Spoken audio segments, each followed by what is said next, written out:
Okay, and we're back. We are here working on the sourdough. I'm going to do a couple of camera adjustments with this. Sorry about that. I thought I got it right, but I did not. Back. A little bit over. That'll be better. A little bit better. Yeah, that's better. Okay, so I've got my two sourdoughs. I probably let this one go a little too long. We have the two sourdoughs. We have the more traditional from AB Bakes Bread. This is her beginner no knead sourdough. Might be called easy sourdough. And it should not have gone to the top. I let it go too long. At 2:30, it was right about here. And I'm like, it wasn't enough. I wanted it to be here. I let it go another hour. I should have stopped it at an hour and a half. So, but that's fine. It's going to be beautiful. Don't worry. And now, but you can see it's like bubbly. So a lot of people would say this is overproof, which it likely is. But I'm not going to worry about it. So next up is our unloaf. Now this one has been unfed starter and is just sitting on the counter, not in the oven with the light on. It's going a little slow, but you can see it is rising. So I am going to put this now in the oven with the light on. So tonight when I go to bed, it'll be ready to either bake or refrigerate. So I'm going to do that right now. So that's the easy loaf, the one that anybody can do. This one is just a little bit more work, but not a lot. I'm going to show you the bannetons. There's multiple sizes, multiple shapes. So smaller one, bigger one, a round, and then more of an oval.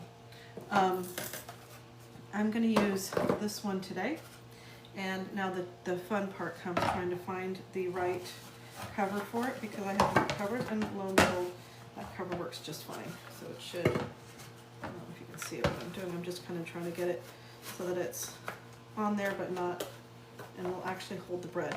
Now I've heard people say that the bannetons are supposed to be the cover. I don't think so. I've done it with just directly on there, and you get more chances of it sticking and having issues, whereas with this cloth, it's fine. But if you do it directly with the banneton, you get these nice little lines in it. So, and I am going to tell you, I am not even close to being an expert with this. So, there's a couple different ways you can do it. Some people just put a little bit of water down, and then they shape it like that. And I am going to not do it that way. I'm going to actually put some flour down. So I'm going to do two things. I'm going to put some flour in this. I'm going to flour the banneton a little bit. And all I do is I have a little, this little sifter thing. I'm going to stick a little bit on there, not a lot. And that's probably too much, so I'm going to, kind of like you would do in a pot. I'm going to just I just want it to be there so that it's just light. Then I'm going to lightly dust the board. I found that if I do the dusting another way, it just doesn't work as well for me. So I'm just going to do light dusting. Okay, that's it. And I'll keep that there because I might need it. And since I am doing flour, I'm going to flour my hands and get them ready. Okay, so now one of the things that is, you can see if it's ready, it will pull back and not be too stringy. I did overproof this, but again, I'm okay with that. I am not going to stress too much because I know it's still going to be good. And I have two loaves I'm doing. One is going to be the bread bowl, and one is going to be the bread that's used for the spinach dip. So there we go. All right. So now I'm just going to stretch this out until I kind of a rectangular shape. And you can see as I stretch it out, it's kind of losing some of the bubbles. You don't want to get rid of all of your bubbles. Those are actually good, nice for your bread. Too much bubbles means overproof, which means it will have more holes. So now comes the shaping. So I do this, and then I kind of roll it. Right, and you can see how nice it is, and you can use your hands and pull it towards you, pull it down and around.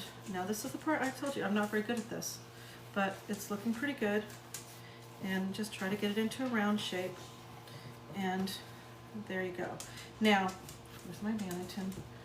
I'm going to put it in the Banneton. That's actually not a very round shape, is it? See, I'm not very good with the round.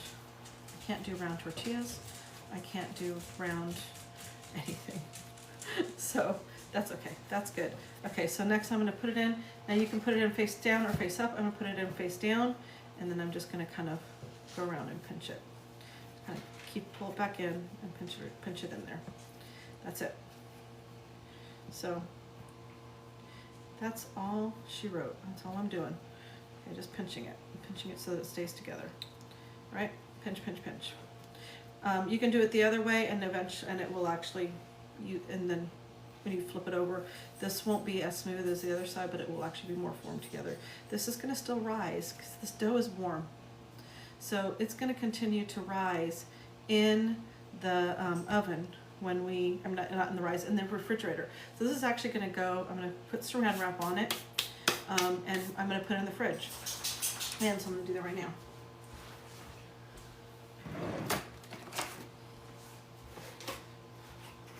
So that what that means is, at any point, I can decide that I want this bread to be baked. In the next, actually, you could technically bake it right now, and it will be, we'll give it an hour rest on the counter, and it can be baked. You could technically bake it right now, and it will be, we'll give it an hour rest on the counter, and it can be baked right now. Again, these are all choices you're making. This traditional sourdough is going to be, I'll leave that there. The traditional sourdough, where you want it to be sour, it gets a lot of its sourness from sitting in the refrigerator. So the less time in the fridge means the less sour. So for example, when I'm doing a sandwich bread, it does not go in the refrigerator at all. I don't want it in the refrigerator. I don't want the sourness. I just want to use it as a leavening agent. So this one, sourdough, I want it to be a nice round crusty bread that I can cut out and use with, put my dip inside. I want it to be sour. I want that nice tangy sour taste. So just remember the length of time in the refrigerator will give you a more sour taste. So 12 hours is about where I like it. Some people go 24, 36 hours. You can probably, I've kept it in as long as 3 days and baked it, and it's been fine. Beyond 3 days, I don't suggest it, but I honestly, the 12-hour mark is about perfect. Now, it's not going to be 12 hours because I'm not getting my butt up at 4 a.m. tomorrow. So it's probably going to be like 14 to 16 hours, most likely, when I go to bake it. The other thing to note is the reason why people say sourdough is good for your digestion is it's not all sourdough. It's sourdough that's fermented in the fridge. So think of your kimchis and your sauerkrauts and your yogurts. Those cultures are being built, and this one has the cultures there, but they're not built up. So what we're doing with this is when we put them in the fridge, it's actually going to continue to kind of ferment. I'm not going to say, I don't know if that's the correct term or not, but it's going to ferment. And as it ferments, it's going to make it easier to digest because it's kind of digesting that gluten for you a little bit, pre-digesting the gluten. So you're going to wind up with a much more digestible bread if you use the refrigeration. And the longer it refrigerates, the easier it is to digest, the more that it works for your stomach. So that's why a lot of people say they have stomach issues, or they have issues with bloating and things from other bread, but not with sourdough, and that's likely because it's from the fridge. Commercial sourdough that you get in the stores, check the ingredients. If it has vinegar in it, if it has yeast in it, it's not sourdough. It's not going to have the same benefits. So if you're really looking for bread in the store and you want it to be good for digestion and healthy for your body, you just want those 3 ingredients: water, flour, salt. That's it. It should not have vinegar. It should not have yeast. It shouldn't even have sugar for a traditional sourdough. So just keep some of those things in mind. The other reason why refrigeration is nice is because it really makes it so much easier to score. I'll show you on the unloaf when trying to score it, because it's not going to be cold, it's really, really hard, much harder to actually get the scoring and to do pretty scoring. I am not a good scorer. I just do. I just make it so it has some place for the steam to go and for it to rise. If you don't score it, it'll just break on its own when it decides, and you'll get some haphazard looks. Some people like that. But traditionally, you want to give some room for it to rise, because that scoring will help the loaf even expand even more than what it would do if it had to wait and then burst itself out. So refrigeration is where this one's going. And then we're going to, that's pretty much all we did. I mean, if you notice what we did, we just mixed the starter with the water, made sure it wasn't stringy. I use a whisk. You can use whatever tool. There's dough whisks, and here's the dough whisk.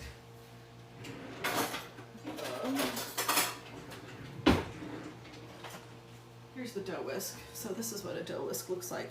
The only I've never really seen people use this for much, and I don't know how to use it. And when I have used it for anything other than just mixing the flour, the starter, and water, it's just really hard to clean. So I need to research more about how to use this and if you should be using it to mix your dough with. But this is a dough whisk. I just can use a regular whisk. So in terms of, you know, supplies you need. The next thing for the bannetons, not necessary. You can use this bowl. It'll be fine. You can use any bowl. You can even use those, my hands are dirty right now, but you can use the round glass bowls, the glass bottom bowls. That's what I used for the longest time. The only issue is getting them out into a clean way is hard. So that way you keep the shape. When it's refrigerated dough, it is a lot easier to keep that shape. So in terms of supplies that you need, honestly, a scale, and then bowls for mixing, and then in these two recipes I am using a Dutch oven. The purpose for the Dutch oven is to be able to create steam. If you do not have a Dutch oven, there are other techniques you can use. You can have two, like if you're doing a loaf pan, you can put two loaf pans on top. You can do different kinds of things. Different things. I've seen some other things, but what I've done, if I'm going to do an open baking or if I'm going to not use the Dutch oven, I will put a pan of water, boiling water, for the first 25 minutes of my bake at the higher heat. And that you're adding the steam in. If you have a steam oven, go for the steam oven. I wish I had one of those. But just a pan of water in there is fine, and that'll give you the crust that you're looking for in the sourdough and help that initial rise. And so that's why the traditional recipe that you see for home bakers is heat up your Dutch oven with your oven, let it get to temperature, and then put your dough in there, score it, and then cover and bake for 25 minutes. Reduce heat, remove the cover, bake for another 20 to 30 minutes depending upon those temperatures are going to vary. Temperature dough, when it's done, for me, it's 205. Between 200 and 205, it's probably okay. 205 to 210 is fine. Over 210, 212, it's a little bit overdone. So 205 is a sweet spot for me. And so I do test a couple different spots in the loaf to make sure it's done. One of the most common things I've seen on the message boards for sourdough is when your dough is undercooked. And people say, well, it's brown on the outside. Well, that's probably because your oven was too hot or you kept it too long at a high temperature. So that it'll get crusty on the outside and get dark, could be still raw on that inside. So you have to use a thermometer to make sure that bread is done. And so the must-haves, a scale and a thermometer. Anything else you can use in your kitchen. A Dutch oven is really nice to have. I haven't used one of those bread oven Dutch oven things that were super popular at Aldi. I don't have an Aldi, number one, and I already have way too many Dutch ovens in my kitchen, and I need to stop buying them. So I haven't tried those yet. Trust me, at some point I'll probably buy one on one of these online stores and figure it out, TikTok Shop or Flip or Amazon or something. We'll see what I do. So that's all you really need. So just, again, I'm gonna just let you know, you can take your time with the sourdough. Remember, it's an adventure. It's for you. If you're planning on turning it into a business, you shouldn't even think about turning it into a business until you've learned how to do it for yourself and your family in a way that you love. And traditionally, if you're going to turn it into a business, you're going to want to do a very traditional loaf and learn how to do large batch loaves, like large batches, which is much more difficult to do consistently, unless you have the space, and you have to have refrigeration space. You have to have a clean kitchen. I would never not do that. I have dogs. I'm not going to do that. That's just, to me, is gross. And I know some people who will do cottage kitchens with dogs, and I just don't want to do that. This is for me. This is for fun. So I hope that if you are enjoying kind of these videos, and I'm sure you've seen other people doing their sourdough videos. If you enjoy these videos, start thinking about it. And I talked earlier about on my earlier lives, because this is my 4th live of the day. Started with mixing, stretch and fold, stretch and fold, stretch and fold. This is my 4th, maybe 5th live of the day. I think it's the 5th. So just remember, you need to, what was I going to say? I don't know. You need to give it time. You need to give yourself time to learn how to make the breads. And if you're going to sell it as a traditional sourdough loaf, do the traditional methods, and learn how to do those consistently and in your kitchen and with your tools, because every kitchen is different. And even throughout the year, the breads in the summer versus the breads in the winter are going to be slightly different in terms of the timing, unless you have a consistent space that the temperature stays the same. There are proofing ovens and proofing things you can do, but typically as a cottage kitchen, you won't have access to that. If you're planning on doing that, you want to definitely do a lot of research and understand the laws of your locality, and also kind of look at a lot of the cottage kitchen bakers that are doing sourdough. I'm sure there's a ton of them out here, and there's a lot of them on Facebook groups. There's a lot of sourdough Facebook groups. So anyways, I'm going to do a last minute plug for 2 things. The bread that I'm making, 2 of the breads that I'm making, one of them is from Amy Bakes Bread. Gosh, now my brain is Amy Bakes Bread, and her site is, I've not had any problems with any of the recipes she's given. The unloaf, I don't know the origin of it. All I see is all over the message boards is little screenshots of the original recipe, which I have no idea who it came from. If somebody knows, tag them, say credit goes to this person. Most of the time I'm a little bit more, I don't totally follow the unloaf. I use it as a guide, and I use that as my starting point for my lazy sourdough is what I'm going to call it. And the next plug is my website, dish-ditty.com, and I've been running that site since 2013. Have 600 to 700 recipes on there. I took kind of a little hiatus for a little while, so you'll see little gaps and stuff, but a lot of it is just my family cooking, Chinese recipes. My husband's Chinese, so Chinese recipes with that we make not daily, and then some of my things that I learned when I was short term in a bakery. I have some cakes there. I used to love cake decorating. Nobody in my family likes cake, so they like pies. Lots of dessert recipes, lots of, and you'll start seeing the sourdough creeping through. There's some Indian recipes in there. There's Italian recipes in there. There's recipes in there from Mexico when I went to one of the resorts and got a chef to show me how to make homemade tortillas and homemade pico de gallo and homemade tomatillo salsa, and it was just a blast to do that. So those videos and things are on Dish Ditty as well. I'm going to close up in a minute, and I just want to let you guys know, thank you. If you are liking the live, tap, tap, tap, tap, tap, tap, tap to get those hearts on there. Do those for any of your creators, not just for me. It helps their lives get pushed out to more people, and also helps TikTok know that you like what's going on. Next up, you're going to want to look at live. That's it. I think that's it. So as you can see, I'm kind of getting distracted. I'm kind of done, almost done for the day. I will do one more tonight when I either bake or refrigerate the unloaf recipe. So thank you again. I hope you guys, oh, thank you. Who is this? Something Kindness. Somebody sent me a rose. I don't know who that was, but I really appreciate it. I don't know what it does. I don't know anything about this stuff. Today's my first day doing lives. I've had the ability to do lives for months now, and I just haven't done it. I'm just now on the shop, being able to sell through the, make videos and tag shop items to get commissions. I'm not really banking on that, but I'm just I have so many products that I've liked from TikTok shop that I just, why am I not trying to do this? So this is one of them. I've done a lot of clothes on there. I'm like crazy. So this shirt is one of them. My bra is one. I've got just pants, jackets. I've got some of my favorite jackets. So once I get that figured out, if I'm wearing anything, I'll tag it in the video.